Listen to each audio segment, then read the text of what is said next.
నమస్తే సార్, మీ పేరు? నా పేరు సంతోష్ అండి. ఎక్కడన్నా మీ ప్రాపర్? ఉప్పల్ సంగారెడ్డి అండి మాది. ఎమ్మెల్యే ఎవరు వస్తారు అక్కడ ఇప్పుడు? సిట్టింగ్ ఎమ్మెల్యే ఇంతకుముందే జాదవ్ సురేంద్ర ఉండు. ఇప్పుడు ఎలక్షన్స్ వస్తున్నాయి. ఇప్పుడు ఎలక్షన్స్ ఉన్నాయి కదా ఆల్రెడీ. ఇప్పుడు ఆయన చేస్తుండు, ఈయన మదన్ మోహన్ చేస్తుండు. ఇప్పుడైతే బాజ్మేడ్ అయితే మధ్య మదన్ మోహన్కి ఉంది. ఈ తర్వాత ఏం చెప్పలేము మనం. కాంగ్రెస్ బీజేపీ ఇక్కడ సారీ టీఆర్ఎస్? నేను ఇప్పటికైతే టీఆర్ఎస్లో ఉన్నాం మనం. మేము మళ్ళీ తెలంగాణ సీఎం కేసీఆర్ గారు గెలుస్తారా? సీఎం కేసీఆర్ డౌటే అండి. ఇక ఎవరు ఛాన్స్ ఉందన్న? అది ఏం చెప్తాం ఇక ఛాన్స్ అంటే జనాలు ఏం చెప్తారో ఎక్కడ చేస్తారో ఏం చెప్పలేం కదా మనం. జనాల దగ్గర ఉన్నది. నా మనసులో ఏముందో నీ మనసులో ఉంది చెప్పండి అన్న. అంటే కాంగ్రెస్ ఛాన్స్ ఉందా, బీజేపీకి ఛాన్స్ ఉందా, సీఎం అయ్యే ఛాన్స్? 90% అయితే వస్తుండొచ్చు కేసీఆర్. నమస్తే తాత, మీ పేరు?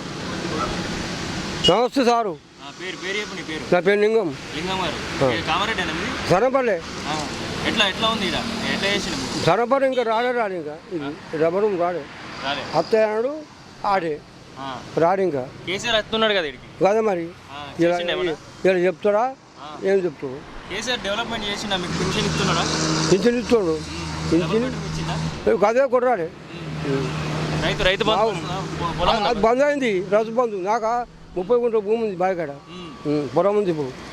ఆ బిజ్జి అది మోడీ హత్యలు మా భూమి హత్యలు. కేసీఆర్ కోటేస్తావా మరి?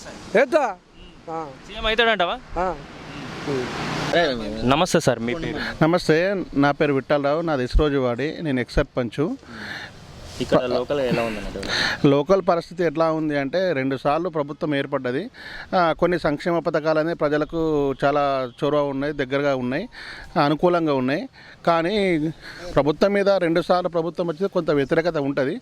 అయినప్పటికీ కూడా వ్యతిరేకత ఉన్నప్పటికీ కూడా స్థానిక లీడర్ల మీద కొంత వ్యతిరేకత ఉందనే భావంతో సర్వే రిపోర్ట్ ప్రకారం ఇక్కడ కేసీఆర్ రావడం జరిగింది. కేసీఆర్ రావడం వల్ల ఎట్టి పరిస్థితుల్లో అతనే గెలుస్తాడు. కానీ ప్రభుత్వం వచ్చేసరికి పూర్తి మెజార్టీ వస్తుందా అనే సందిగ్ధంలో ఉంది. హంగ్ వచ్చే అవకాశాలు ఉన్నాయి. హంగ్ వచ్చినప్పుడు కూడా కేసీఆర్ సీఎం అవుతాడు. ఎందుకంటే కేసీఆర్ చివరి వరకు కాంగ్రెస్తో అయితే టైప్ అవుతాడు, బీజేపీతో టైప్ అవుతాడు. ఎటువైపు హ్యాట్రిక్ సీఎం మాత్రం కేసీఆరే ఉంటాడు. ఈ అభివృద్ధి విషయాలకు వస్తే కొంత అభివృద్ధి జరగలేదని కాదు, ఇంకా అభివృద్ధి జరగాల్సిన అవసరం ఎంతైనా ఉంది. కామారెడ్డి విషయానికి వస్తుందంటే కామారెడ్డి విషయంలో ఇక్కడ నేషనల్ హైవే ఉంది, అట్లాగే రైల్వే జంక్షన్ ఉంది. కాబట్టి ఆర్థికంగా అభివృద్ధి చెందినటువంటి ప్రాంతమే. కానీ ఇంకా డెవలప్మెంట్ విషయానికల్లా ఇంకా అభివృద్ధి చెందాల్సిన అవసరం ఉంది. జిల్లా అయింది కాబట్టి చుట్టుప్రక్కల భూమి రేటు విపరీతంగా పెరగడం వల్ల కొంత అభివృద్ధి చెందింది. కానీ ఇంకా అభివృద్ధి చెందాల్సిన అవసరం ఎంతైనా ఉన్నది. ఎలా? ఎందుకంటే గజ్వేల్ తర్వాత చాలా ప్లేసెస్ ఉన్నాయి. నిజామాబాద్ ఉంది, ఆదిలాబాద్. ఎందుకు కామారెడ్డి ఎంచుకున్నారు? కామారెడ్డి ఎంచుకోవడానికి ప్రధానమైన అంశం ఏంటి అంటే లోకల్లో ఉన్నటువంటి లీడర్లో ఐక్యత కోల్పోయింది.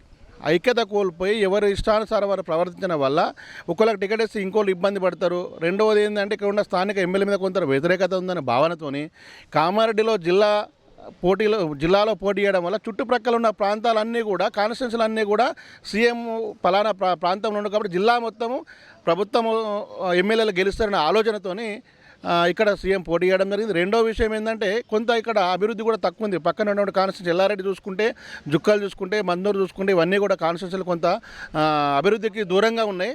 కాబట్టి ఆయన కామారెడ్డిలో పోటీ చేయడం వల్ల చుట్టూ ఉమ్మడి నిజామాబాద్ జిల్లా 9 కాన్స్టిట్యున్సీలు కూడా కవర్ అయ్యే అవకాశాలు ఉన్నాయి. కాబట్టి మెరుగైన అవకాశాలు ఉన్నాయి. కాబట్టి జిల్లా హెడ్ క్వార్టర్ కాబట్టి ఆయన కామారెడ్డి ఎంచుకోవడం జరిగింది.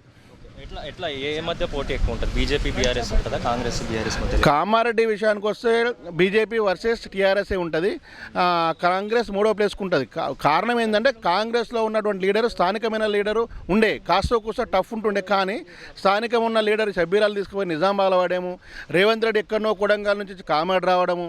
కాబట్టి షబ్బీరాల మీద పోటీ చేస్తే కొంత ఉంటుండే. కానీ రేవంత్ రెడ్డి పోటీ వల్ల కాంగ్రెస్ 3rd ప్లేస్కి వస్తుంది. బీజేపీ వర్సెస్ టీఆర్ఎస్ మాత్రమే ఉంటుంది పోటీలో. నమస్తే సార్, మీ పేరు? రాజు. ఎలా ఉందండి కామారెడ్డిలో పరిస్థితి? ఎలా ఉంది? ఏమో ఇప్పుడేం అంతగా ఏం తెలియదు. అంటే కేసీఆర్ పోటీ చేస్తున్నాడు కదా, వస్తుండొచ్చు. కేసీఆర్ వస్తాడని నేను అనుకుంటున్నాను. చేశారు గంప గోవర్ధన్ గారి డెవలప్మెంట్లు అన్నీ ఎలా ఉన్నాయి? నేను వచ్చి కూడా ఇప్పుడు అంతే.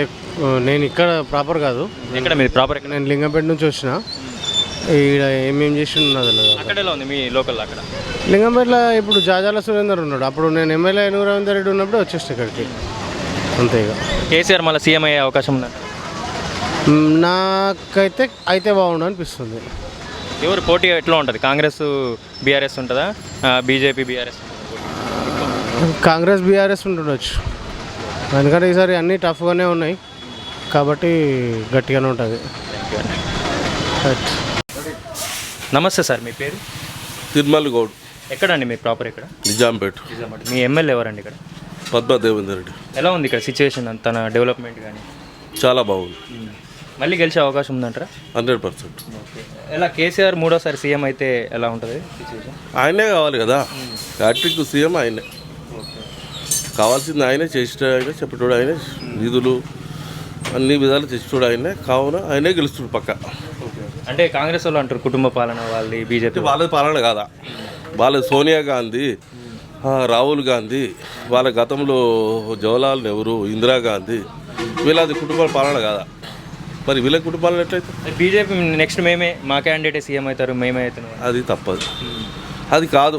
దాన్ని ఏంటంటే అది ఇక్కడ లేనిది ఉత్తగానే అది అది కేవలము కమ్సే కమ్ ఇది ఎక్కడ దాని డిపాజిట్ కూడా కోల్పోయే కెపాసిటీ ఉన్నప్పుడు అది అసాధ్యమైన ముచ్చట, సుసాధ్యమైన తప్పు. కర్ణాటకలో గెలిచాం, నెక్స్ట్ తెలంగాణలో కూడా మాదే కాంగ్రెస్ వాళ్ళు. కర్ణాటకలో గెలిచి కూడా ఏం చేయలేదు.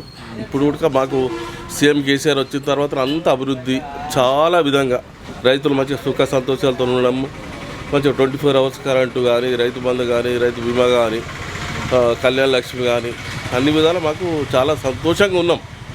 అంటే సంతోషంగా ఇంతకంటే ఎక్కువ కావాల్సిన పని ఏం లేదు, ఇంకా ఎక్కువ చేస్తున్నారు అని చెప్పలేము. కానీ ఈ గతంలో నాకు ఒక 3-4 ఎకరాల భూమి ఉండే సార్.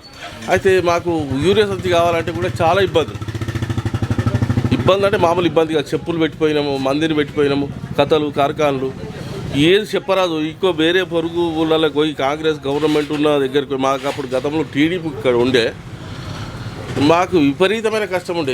ఆడికి కాంగ్రెస్ గవర్నమెంట్ ఏంటంటే ఆడికి పోయి తీసుకొచ్చాము, ఆడ కూడక ఇయ్యలేరు. ఎంతో కష్టం అంటే అంత కష్టం, చెప్పరాని కష్టము. ఇంకోటి ఏంటంటే మాకు 3 ఎకరాల భూమిని జనరేటర్లతో పారబెట్టుకున్నాం. ఇప్పుడు విపరీతమైన నీళ్లు, నిధులు, నియామకాలు అన్నీ బాగున్నాయి. ఇంతకంటే మంచిగా అవుతుండొచ్చు. మైనంపల్లి రోహిత్ కూడా కంటెస్ట్ వాళ్ళు చిన్న పిల్లగాడికి అవుతుంది సార్. మైనంపల్లి హనుమంతరావును మేము చూసినాము చాలా ఏళ్ళకి వెళ్ళి. ఆయన కూడా 2 సార్లు పర్ఫార్మెన్స్ చేసిండు ఇక్కడ. ఒక 2 years ఒకసారి చేసిండు, మళ్ళీ 5 years చేసిండు. ఒక 2 సంవత్సరాలు 3 సంవత్సరాలు చేసి నీళ్ళు ఆన్ చేసిపోయాడు.